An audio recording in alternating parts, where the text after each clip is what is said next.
Fala, nação atleticana, tudo bem com vocês? O meu nome é Luiz, sejam bem-vindos ao canal Palavra do Atleticano. E no vídeo desta terça-feira nós vamos analisar a vitória do Atlético Paranaense sobre Rio Branco em partida válida pelo Campeonato Paranaense. Então fiquem comigo que logo depois da vinheta a gente volta para falar sobre tudo o que aconteceu nesse confronto.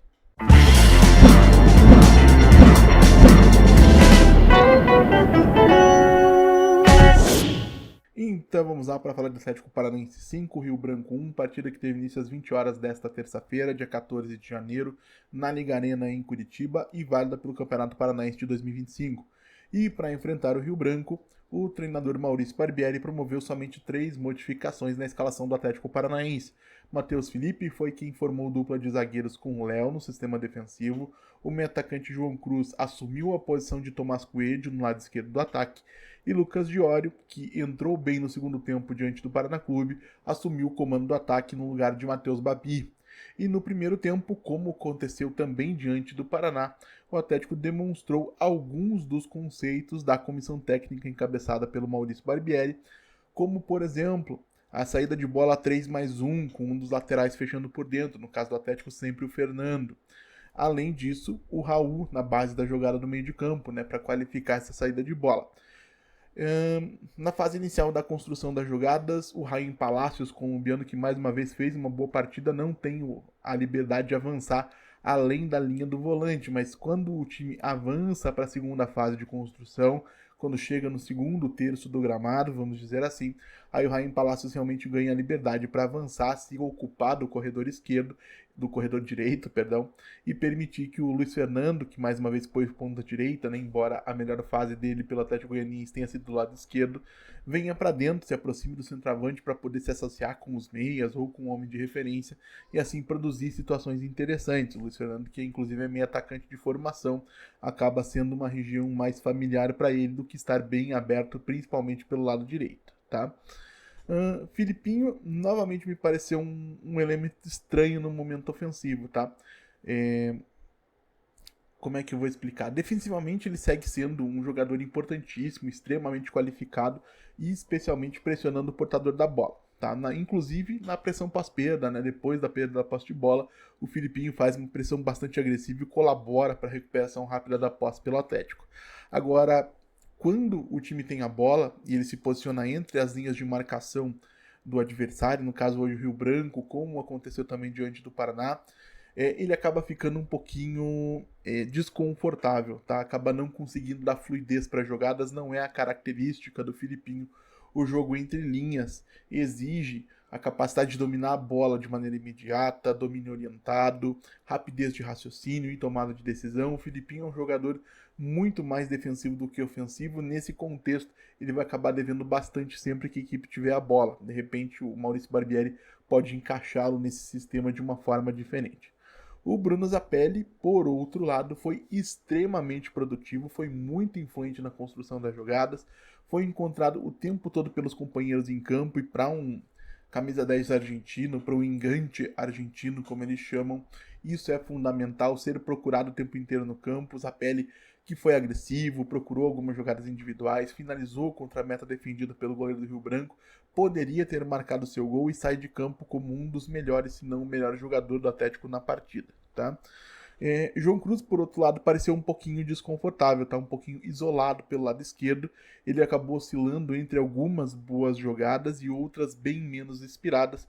Talvez esse posicionamento como ponta ou como um meio aberto não seja o mais adequado para o João. Talvez estar numa região mais centralizada possa potencializar mais as qualidades dele, que é um meio-campista assim bastante talentoso, tá?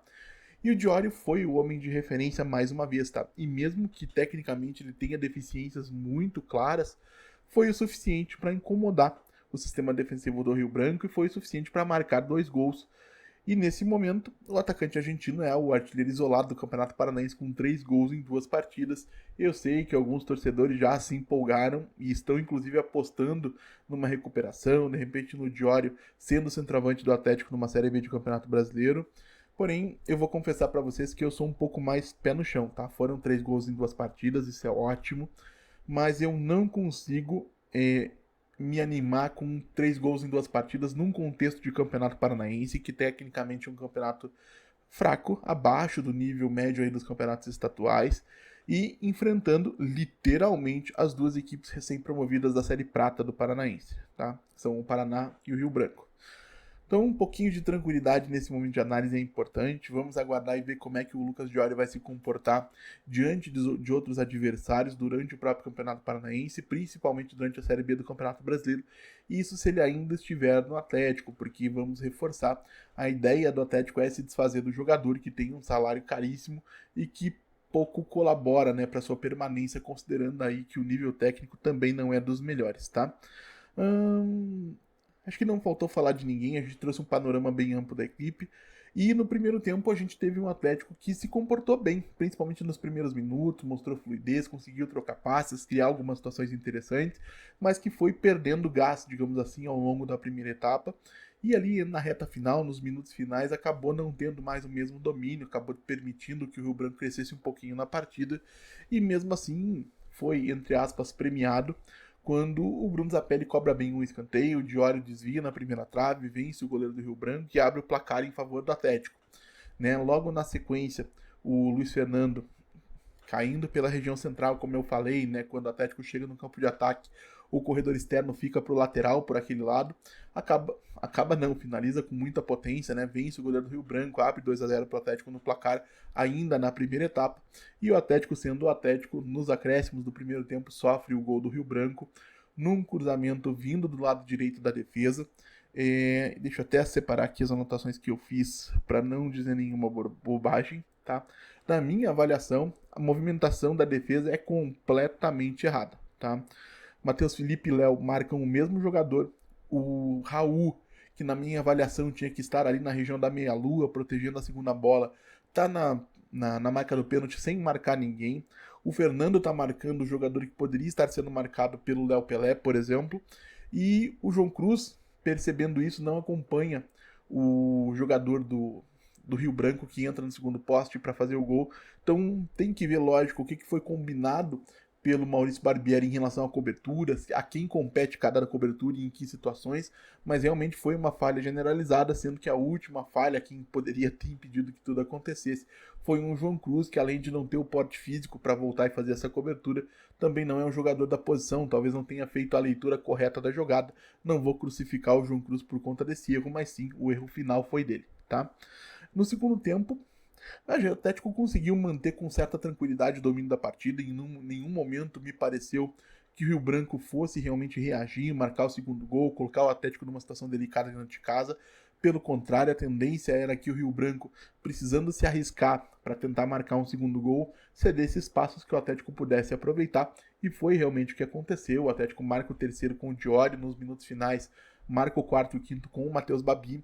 No gol do Diori, vale a gente destacar muito a associação do Raim Palacios com o Luiz Fernando pelo lado direito. Eu destaquei quando o Raim Palacios foi contratado, jogador de muita explosão, de muita velocidade, e ele percebendo a situação de 2 contra 1 pela direita, com a participação do ponta, né, com a participação do extremo, ele rapidamente se projeta em direção à linha de fundo, faz um bom cruzamento, encontra o Diori entrando quase na pequena área para marcar o terceiro do Atlético. Então, mais um bom jogo do Palacios, que, como eu falei, tecnicamente não é brilhante, mas é muito voluntarioso, tem aí muitas qualidades físicas que ele consegue trazer para o jogo. E no segundo tempo a gente ainda teve algumas boas surpresas, né, algumas boas notícias vindas do banco de reservas. Eu acho que o Kaique entrou bem pelo lado direito, embora não tenha pegado tanto na bola. E o Léo Derek, principalmente entrando pelo lado esquerdo, mesmo que como ponta, acabou sendo talvez a melhor notícia da noite. E eu mantenho a minha opinião lá da tier list do elenco da temporada 2025.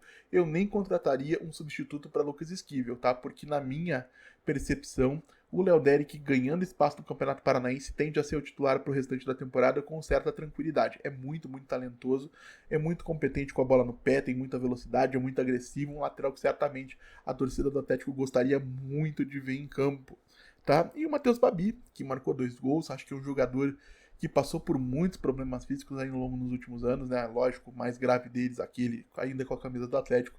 Mas eu fico feliz por ver que ele conseguiu deixar 2 gols hoje, que de repente recupera a confiança aí para a sequência de Campeonato Paranaense e pode ser útil ao longo do ano como um jogador de segundo tempo, como um jogador alto, como alguém que entra e ajuda em circunstâncias específicas. E um resultado importante, né? Uma vitória que tranquiliza o torcedor, especialmente pelo placar elástico, compra o tempo necessário para que a comissão técnica possa continuar trabalhando na formação da equipe, porque não tem nada pronto, mesmo depois de uma goleada como essa, tem muita coisa ainda para ser corrigida, ajustada, modificada, para que o time possa chegar na sintonia correta para disputar bem a Série B do Campeonato Brasileiro e, repito, subir com tranquilidade, porque esse tem que ser o objetivo do Atlético em 2025. E na tarde do próximo sábado, o Atlético viaja até Pato Branco para enfrentar o Azures no estádio Os Pioneiros. Tomara que com algumas mudanças na escalação, tá? Eu defendo aqui abertamente que o Paranaense tem que servir de laboratório, não pode ser utilizado como uma forma de desgastar excessivamente os jogadores, então que o Atlético troque algumas peças, de repente até dê uma oportunidade começando a partida para o próprio Leonardo Derrick, né? Longe da pressão da Liga Arena, né? Pós-rebaixamento, talvez seja inclusive o melhor momento para dar oportunidade para algum desses garotos. Então tomara que o Maurício Barbieri faça assim algumas mudanças, a gente possa ver alguns jogadores diferentes no final de semana, porque o Atlético tem que formar, repito, uma boa equipe para subir bem e com tranquilidade na Série B do Campeonato Brasileiro.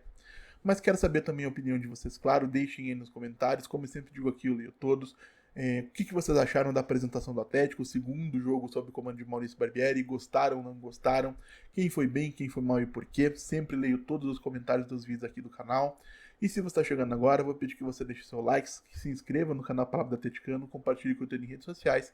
E se você conhece, gosta e quer apoiar o meu trabalho aqui no YouTube, fica o convite para que você conheça o clube de membros do canal Palavra do Atleticano, onde por uma quantia mensal de R$ 4,99 você tem acesso a um grupo de WhatsApp exclusivo para membros, para conversar comigo aí diretamente e diariamente sobre o nosso furacão.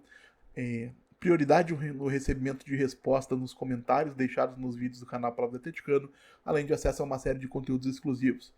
E então é isso, gente. A gente volta a falar do Atlético Paranaense amanhã aqui no canal Palavra do Atleticano. Muito obrigado mais uma vez pela atenção de todos e até a próxima.